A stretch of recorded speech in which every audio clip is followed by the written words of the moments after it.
Hi everyone, my name is Tori, this is Nova Life, and welcome back to my channel. Today I have some spicy romance recommendations to share with you. So sometimes I am just in the mood for a spicy good time. I want to pick up a romance, I want to dive in, I want to get to the good stuff right off the bat. That's just sometimes what I'm in the mood for. Sometimes I don't always want a super emotional and angsty and heavy romance. Sometimes I just want a little bit of fun. So as my friend McKay says from Oh Hey It's McKay, no thought, no plot, just hot. That's their slogan for her and Cheyenne from That Tall Book Girl, their book club, smut club. No thought, no plot, just hot. And that's basically what we're going for in this video. So I have a list to share with you. Most of these all are just spicy good times. Most of these do have a plot, like some type of plot, but most of the time it's just lots of spicy good times. So let's just go ahead and jump in. The first one I want to recommend is 3 Count by Nikki Castle. You guys know I love Nikki Castle. She is one of my favorite and go-to authors when I want some MMA romances. This is the 3rd book in the Fight Game series, and you can read them as standalones. You can read them completely out of order. They all follow different couples. And in this one, it's a little bit different from her 1st and 2nd book in the series because when our characters meet, they really get into it. Like, they just go off. They have instant attraction, instant lust. It's not even instant love. It's just instant lust. And they just have really good times. There's a chapter in here, I think it's chapter 8 if I'm not mistaken, where there's like a scene where he turns to one of his friends and was like, do you want to help me with her in the bedroom? I was blown away when I read this. Now, there is a plot. Obviously, our female character, she is kind of trying to figure out what she wants to do for photography. She's just trying to figure things out. She's taking photos. And then Aiden meets her on his college campus, and they have this, like I said, instant lust, instant attraction, and they act on it. Duh. They're 2 very good-looking people that just go at it, and that evolves into a relationship. And I personally really love this one. I think at the same time, it is spicy and it is fun to read. And there is a plot with the characters and you see their romance play out, which I personally love. But yeah, like I said, Nikki Castle just threw all of her spicy goodness into this book and was like, bam, here you go. It's relatively short. It's a lot shorter than her other books. It's under 300 pages, so I would highly recommend it. All of her books are also on KU if you want to check them out. The next one I have is The Frat Boy by Nikki Sloan. So I personally think Nikki Sloan, spicy good time. She writes a couple different series and they all are relatively heavy with the spice. And while I do not mind that because sometimes I just want to pick them up, if that's not for you, maybe stay away from Nikki Sloan because all of her books are kind of like that. But the one that I read this year that I want to talk about is The Frat Boy. So a lot of people, when they saw The Frat Boy, they were like, I don't do well with like frat boys, college campuses, Greek life and stuff like that. And I will say, while the beginning of this book is, you know, all about Greek life, they both are in different, well, she's in a sorority, our main male character is in a fraternity, but that doesn't stay for like only just a couple chapters at the beginning of the book.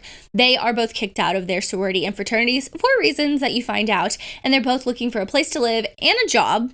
And they just so happen to answer the same ad. One was for a female, one was for a male. It's basically, you know, doing adult films, and they kind of force together. It is enemies to lovers.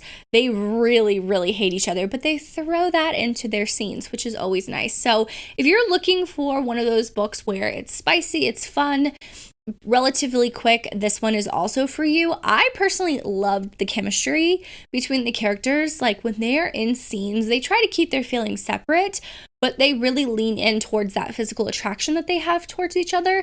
Sometimes I just love reading about the physical instant connection that people have and they act on it. Sometimes I like that. And this book is really heavy. A lot of the books in this video are like this, but this one is very much like they're in their fraternities. He's in his fraternity. She's in her sorority. They go at it for reasons. They hate each other. They blame each other for being kicked out, even though they're both of their faults. And then after that, they're forced into this house together.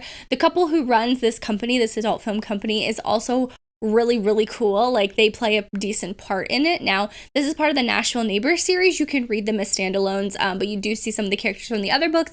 Nikki Sloan does have a new book coming out later this year. I don't remember the name of the title, but it's a pink cover, and I'm super excited. She just recently released the cover and stuff for it. So, yeah, I always love her books just because I know what I'm going to get when I jump in. Now, another author that I literally recently discovered that some of her books, not all of her books, some of her books lean very heavy into the physical attraction right off the bat of her books, especially this series, and that's the Dalton Brothers series. So I've read 2 books in this series, the first one being The Lawyer, the second one being The Billionaire. And they basically all follow a different Dalton brother. They are kind of surrounded law. Their parents have built this law firm from the ground up, so they all kind of practice different areas of law. So the lawyer is very heavy into entertainment law. He has a client, and he starts feeling something for his client's sister, and he kind of acts on that. Now, I want to say by chapter 3, they're going at it. And I'm not gonna lie, I enjoyed it. Now, I can't read this series back to back to back because I'm not always in the mood for that spicy goodness. So what I'm doing is I'm taking one book every couple of weeks and just diving in. So I recently read The Billionaire. I'll throw them both in there because they both are a recommendation. The Lawyer, like I said, is with his client's sister, that, you know, he starts to feel something. He doesn't want to cross the line because it's his client's sister, you know, that you don't always cross those lines in law. And then the second one, he's a billionaire, but he's a real estate lawyer technically. He has a lot of money. I'm pretty sure he is the oldest Dalton brother, if I'm not mistaken. And he starts falling for his client, one of his client's daughters, but he doesn't know that. That comes out at the end of the book. I don't think that's a spoiler or anything, but she's still in college. They meet in Miami one night. They have a fantastic time, and then they go their separate ways. And then they constantly, you know, keep up with each other through text messages and phone calls, and they kind of fly out to meet each other, and it is really good. The Billionaire, I will say, is a lot of money being thrown around. He throws a lot of money her way, and I personally love that. That's just my thing. I love billionaires, but yeah, that's also a really fun series, and I hope to get to the last 3 books in that series before Book Bonanza. Fingers crossed. The next book I have to share is Unfurl by Elodie Hart. So if you are a fan of the Salacious Players Club series by Sarah Kate, I think you would be a big fan of this Alchemy series by Elodie Hart. This is a pen name. She has like a rom-com-y pen name. I don't remember what that's called, but this is basically surrounding a sex kink club in London. And, you know, the first book is very, very heavy with religion. So if that's a trigger for you, don't read this book. You can read the second book. I mean, I recommend both. I really enjoyed the second one more than the first one, but the first one does lean heavily into our female character's beliefs and how she's grown up and how, like, sex is so taboo. You never talk about it. She's not allowed to do anything with it until she marries someone, and she doesn't want to do that anymore. But our main male character, he is part of, like, the owners of the club, and he kind of helps her kind of come out of her shell. So they have this program at the club, Alchemy, that's called Unfurl, where you kind of like explore your sexuality if you are a virgin in a safe place. And it's like they take you step by step. It's not just like thrown into sex right off the bat. So I really, really like that. I would recommend the second one over the first one. The second one's a single dad, very much similar around the sex club type thing. He's an owner. But the first one is just really heavy with her being naive. But they're both of the books are very spicy. So this is another series why I would recommend.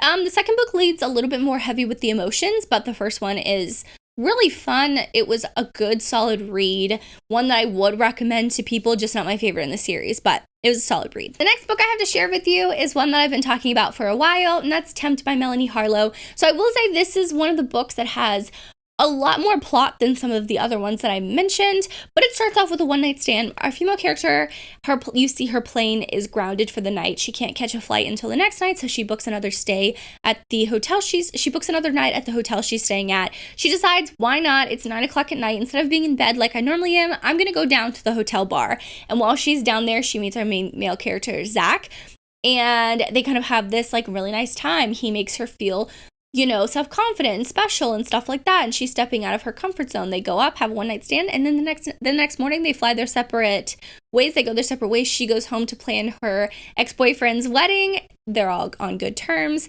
And he goes to his, you know, company in California that he works for as like kind of like a security guard, PI type thing. Well, then come to find out, the guy that she had a one-night stand with, Zach, is actually her ex-boyfriend's dad, who he didn't know that he had a father out there. Like, he's never met this father, so it's kind of like all new. but at the same time, like, it gets messy really quick. But they do have a lot of rendezvous when he comes into town, like secretly away from everyone, because obviously they're trying to keep it a secret that they had a one-night stand, but they honestly feel something towards each other. So this is another one where it's heavy on the spice. You're looking for a good contemporary small town romance with a lot of spice. This is it. Just as not as spicy as some of these other books that are on this list, but I wanted to throw this one out there just in case if you're looking for a Melanie Harlow with a decent amount of spice. The next one I have is Keep Her Safe by QB Tyler. I should have started the video off with this one because QB Tyler is literally the queen of spice in my opinion. She toes the line with her writing between like telling a story, like a romance story, and having plot with the spicy scenes. I don't know how she does it, but she blends it together really, really well for me. This one, now I will say, a lot of her books are some of my favorites. What Was Meant to Be will always be at the top, but this one comes as a really close second for me. I think with the What Was Meant to Be, there's just the dynamics between the characters was my favorite thing. Now, this one is very, very close to that, and I'm going to recommend it because it is her new release that just came out on June 15th, so you can go pick it up now. This bodyguard romance like kept me up to like 1 a.m. when I was reading it. I got an arc of it and I devoured it. I think that the dynamics between Damien and Shay are so well done. Like, obviously, it is forbidden. It is taboo. She is his client. You know, he's her bodyguard. Been in her life for the last 5 years. Has been like one of her pillars in her life since her parents passed away. So he's constantly been there, and he is really, really struggling with crossing that line because he doesn't want to do that. When she catches her boyfriend of 3 years cheating on her after she tries to surprise him, it kind of like is the catalyst for, you know, him to like kind of cross that line. But also Shay is like, okay, now that I'm not in a committed relationship with someone, I can go back to those feelings that I was having when I was 18 years old and Damien just first walked into my life. So it's not second chance, but it's like acknowledged that Shay had feelings for Damien before, and now they're just acting on it, and it is very, very good. There's high stakes with this one. You have the paparazzi that want to know what's going on. She has a stalker. Like, what? There was a lot of stuff happening in this book, and I really, really enjoyed it. It's very spicy, heavy on the spice, heavy on the sex scenes, but if you're looking for that, definitely pick up this book. The last book I have to share is Iced Out by C.E. Ricky. So C.E. Ricky, her books are either heavy with the emotions or they're really, really spicy. And for me, this book was like more spice than it was anything else. I've read some of her other books and they're more emotional. I mean, they do have spice, but this one I would say out of all the books I've read so far is the spiciest. This is also the spiciest because I think there's like another level with the sex scenes in this book because their chemistry is off the charts because they hate each other. Like, it is that hate to love, let's just, you know, fuck it out of our systems type of thing. I mean, that's basically what that is. They've been rivals for many, many years growing up because they've played against each other on the ice. They're both hockey players, but now that they're playing on the same team, they kind of have to push that aside and work together. And one night they just kind of both just go at it, and then they start winning all of their games that they were losing. And they're like, we're extremely superstitious. We need to keep this going. So let's just keep having sex with each other. And that's kind of how their relationship starts. It really does start from like, this is just a benefits type thing. It's a hate to love, friends with benefits type thing, to a romance where they both start feeling something for each other and they both kind of have a little bit of a character development. I read this at the beginning of the year. I love this book. I was screaming about this book nonstop because I wanted everyone to read it. And now that it's super popular now, I'm really happy that people are picking up because I feel like C. Ricky, especially with her other books, deserves more hype. So if you've already read this book, check out some of her other ones. But if you haven't, start with this one. I think it's a good one to start with her. But those are all of the spicy romance recommendations I would share with you. Drop me the, you know, like sweating emoji, the orange face emoji, the fire emoji, all of that, because it's spicy romance recommendations. But if you have any spicy romance recommendations for me, drop them in the comments down below. That's all I have for this video. Thank you so much for watching. Make sure you like and subscribe for more content from me. As always, I hope you're living a novel life, and I will see you in my next one. Bye, guys.